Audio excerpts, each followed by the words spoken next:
A gente fala agora com a Cíndia Bressan, ela que é psicóloga e especialista em carreiras e também é coordenadora do IPOG no curso de Gestão de Pessoas por Competências. A gente fala com ela sobre um assunto que agora, no começo de ano, vem muito à tona, que é a questão do trabalho, do emprego. No finalzinho de 2019, acaba que são abertas muitas vagas por conta das vagas temporárias que surgem por conta das comemorações de final de ano. O comércio acaba que contrata muito. Já agora no começo de ano, o desemprego um pouco que ele aumenta, porque essas vagas, muitas acabam sendo efetivadas, já outras nem tanto. E agora eu quero saber da Cíntia, muito obrigado, Cíntia, pela participação nesse nosso primeiro programa de 2020. Queria saber de você, Cíntia, o que fazer agora no começo de ano para essas pessoas que começam o ano já desempregadas, o que elas devem fazer, as ações, onde procurar esse emprego agora no começo de 2020. Olá, Lucas. Olá, ouvintes. É um prazer estar aqui. Um feliz ano novo a todos. Vamos lá. Olha, uma das coisas mais importantes para você fazer para se manter empregado ou empregável neste ano que se inicia é continuar se qualificando. Então, se você teve uma experiência, como você mesmo colocou, de um emprego pontual agora no final do ano, ou se você teve alguma experiência que você acredita que valeu a pena, é se perguntar por que eu não fui contratado uma vez que algumas pessoas são contratadas depois desse emprego pontual. E tentar melhorar suas características. E aí eu diria que duas características são muito importantes. A primeira é seu relacionamento. Como é que você se relaciona com os clientes, aquelas ocupações que têm atendimento ao público? Como é que você se relaciona com seus colegas, seu gestor? E a segunda, muito importante, é o que você domina tecnicamente, o que você faz de entrega importante para a empresa, a ponto que ela pense, olha, eu não posso perder esse profissional, porque ele é muito bom nisso. Então, por isso a qualificação continua sendo algo muito importante, e a qualificação de uma forma mais ampla.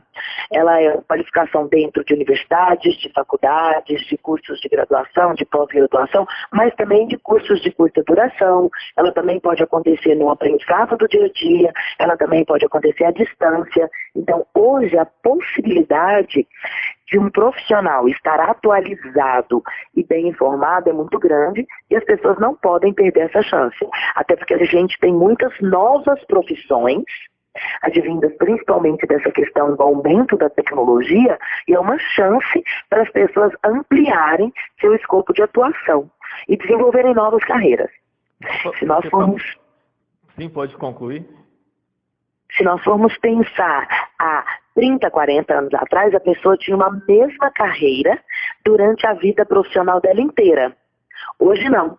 Hoje os profissionais vão migrando, vão mudando de carreira, vão sentindo que algumas áreas estão tendendo a mudar a forma de atuação, e eles vão mudando e desenvolvem 2, 3, 4 carreiras, N carreiras, eu diria, ao longo da sua vida profissional. Você tocou em um assunto importante, interessante, que a gente passa justamente por essa revolução tecnológica chamada Indústria Revolução 4.0. E agora, no começo de ano, as pessoas fazem planos de mudança de vida e acaba que elas querem mudar de carreira, mudar de profissão. Tem alguma carreira promissora agora para 2020? Vai seguir nessa área tecnológica também? Ou tem outras áreas que também devem gerar vagas de emprego aí durante o ano? Lucas, tem várias carreiras que são novas, vamos dizer assim, que trabalham com algo que essa nova tecnologia, essa indústria 4.0 está nos trazendo, e também as repercussões disso dentro da nossa sociedade. Então, com certeza, quem puder estudar e que tiver cada vez mais relacionado com a área de tecnologia de informação, cientistas de dados, porque nós estamos gerando muitos dados do que a gente chama de Big Data, através, às vezes, do uso do localizador do celular, do cartão de crédito, de coisas que postamos nas redes, nós vamos gerando uma pegada virtual. Então, isso é muito utilizado por muitas empresas para criar um perfil de consumo daquela pessoa. Então, um cientista de dados que souber utilizar isso e trabalhar, recuperar recuperando esses dados e criando este perfil, então alguém também na área de pesquisa de consumo, perfil do cliente, também vai ter opções de mercado nas novas carreiras, vamos dizer assim. Uma carreira que já vem demandando muitas pessoas nos últimos 3 anos e que ainda não há suficiente, são desenvolvedores de softwares, principalmente de aplicativos para celulares.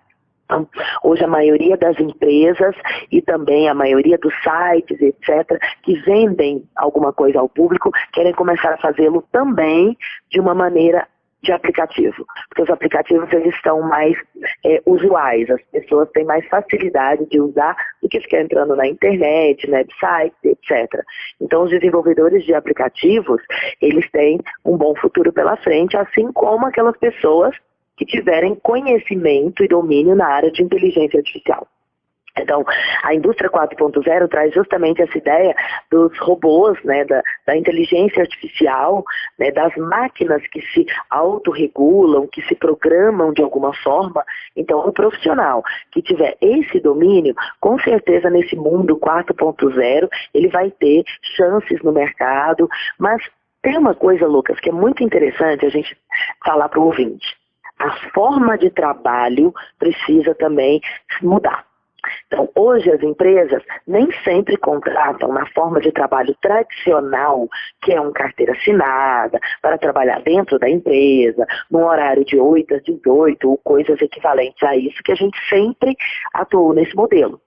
As pessoas vão começar, empresários e profissionais, ampliar o modelo mental e começar a trabalhar a questão do home office, de uma outra forma, trabalhar a questão de horários de jornadas de trabalho flexíveis, a própria mudança na regulamentação da contratação de profissionais, né? Toda mudança que a gente teve nisso favorece a pejotização, ou seja, favorece que as pessoas comecem a prestar serviços para as empresas de formas diferenciadas. Então é interessante ver que há essa mudança na mentalidade, na forma como o trabalho será entregue. É claro, mantendo a qualidade, por isso a capacitação é tão importante, mantendo a questão do tempo, que isso vem se acelerando cada vez mais, e mantendo toda uma questão de ética em relação ao trabalhador, ao serviço que ele presta, mas isso vai mudar também. Isso é uma coisa interessante. Você tocou em um assunto muito interessante, que é essa questão da terceirização do serviço, da pejotização, que de um lado o trabalhador às vezes enxerga como a perda de direitos trabalhistas, mas se a gente for olhar por um lado positivo, ele tem a opção também de,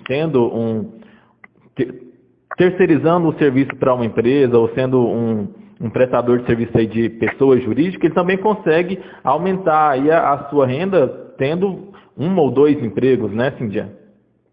Ele passa a ser totalmente protagonista da sua carreira. Então, para isso, ele precisa muito ser ciente da atualização, ser um profissional desejado, para que uma empresa queira comprar o serviço dele, mas ele também precisa ser organizado e disciplinado, vamos dizer assim, de uma forma financeira e para a empresa dele. Ele precisa entender que ser um profissional que presta um serviço envolve que ele se pague o seu 13º, pague suas férias, organize as suas férias. Então, ele precisa se organizar para isso, para que ele sinta que ele não perdeu direitos, que é como você falou, muitos veem dessa forma porque delegam essa questão de controlar 13º, fundo de garantia, abono de férias, as próprias férias em tempo de férias para a empresa. E a progressão de carreira também delegada para uma empresa ter isso como responsabilidade em relação a ele. E o profissional autônomo, ele assume essa responsabilidade para ele. Ele se torna protagonista da carreira dele. Então é importante que ele tenha essa clareza e essa organização. Mas várias outras profissões também crescem que não necessariamente são prestadores de serviço, né? Então a gente tem, eu vejo que o mercado está ficando cada vez mais amplo. Existem as profissões clássicas que não vão desaparecer, não por hora. Então, mesmo com a inteligência artificial, nós vamos precisar de todas as profissões clássicas que temos aí. Uma profissão que eu percebo que está também crescendo muito é a de psicólogo, porque as pessoas estão adoecendo nos seus trabalhos, estão tendo crises de ansiedade, as pessoas estão precisando mais de líderes da área de RH.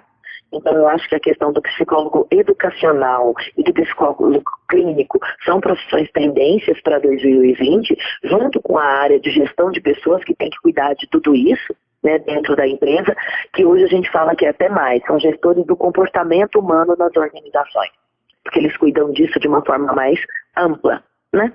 Mas dentro desse 4.0 que você colocou, Lucas, é interessante a gente ver a importância das redes sociais. Então, outras profissões que também vão ter destaque agora em 2020 são gestores de marketing digital ou gestores de digital influencers, os próprios digitais influencers. Então, todas essas pessoas que dominam como é que faz para uma pessoa se promover e vender, e uma empresa também, se promover e vender dentro das redes sociais. Então, isso é uma profissão de futuro. Você tocou em dois assuntos importantes, que eu considero importante, eu acho que o ouvinte também considera e tem interesse em saber disso, que é a questão dessas doenças emocionais, que acabam que, com essa revolução, acaba que surgem mais casos. Essas doenças emocionais, principalmente no trabalho, elas têm causas, têm relação com essa revolução tecnológica que a gente está passando nos últimos tempos? Elas são determinadas, então elas podem... Alô, Cíntia? Carga de trabalho, de aceleração do tempo, ele não ter tempo suficiente para fazer tudo que lhe é demandado ou que ele cria como demanda, mas não é só isso. Então, nós não podemos atribuir, né, à tecnologia ou toda essa gestão indústria 4.0 somente um papel de vilã do trabalhador dentro da empresa e na sua ansiedade e no seu adoecimento. Nós temos outros fatores relacionados a isso, que são fatores também do próprio indivíduo, de estrutura psíquica, de funcionamento, né, dele, da dinâmica psicológica dele, vamos dizer assim, que pode agravar uma situação de estresse dentro do trabalho ou pode saber lidar mais adequadamente, ter mais recursos para lidar adequadamente com essas demandas. E também toda uma questão de como é o sistema organizacional, ou seja, como é que é o estilo de trabalho daquela empresa e a pressão e estresse que ela coloca por resultados, o time de entrega disso, o tempo, né, de entrega disso, e principalmente o papel do líder. Então, assim, nós vivemos hoje uma demanda muito grande e um esforço muito grande das empresas em criarem, em desenvolverem, em inspirarem pessoas que sejam verdadeiros líderes para a sua equipe e que saibam, às vezes, resolver essa pressão por resultados e etc., que vem de cima, que vem da alta direção da empresa, que também, é claro, precisa ser e ter bons líderes, mas que principalmente os líderes de nível médio consigam reter essa pressão e transformá-la em incentivo e inspiração para a sua equipe. E não está fácil conseguir pessoas que sejam bons líderes hoje em dia. Então essa também, desenvolvedores de líderes, são pessoas que têm uma boa abertura no mercado, principalmente para prestação de serviço. E aliado a essa necessidade de ter um colaborador estável, de ter um colaborador de bem, de ter um colaborador também que esteja bem em sua saúde,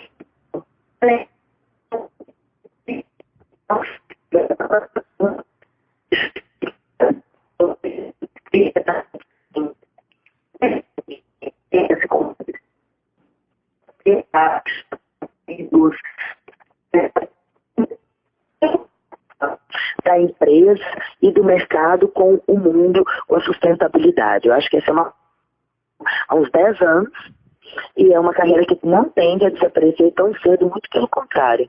Eu acho que ela tende a crescer e se ramificar em outros nomes, em outras designações.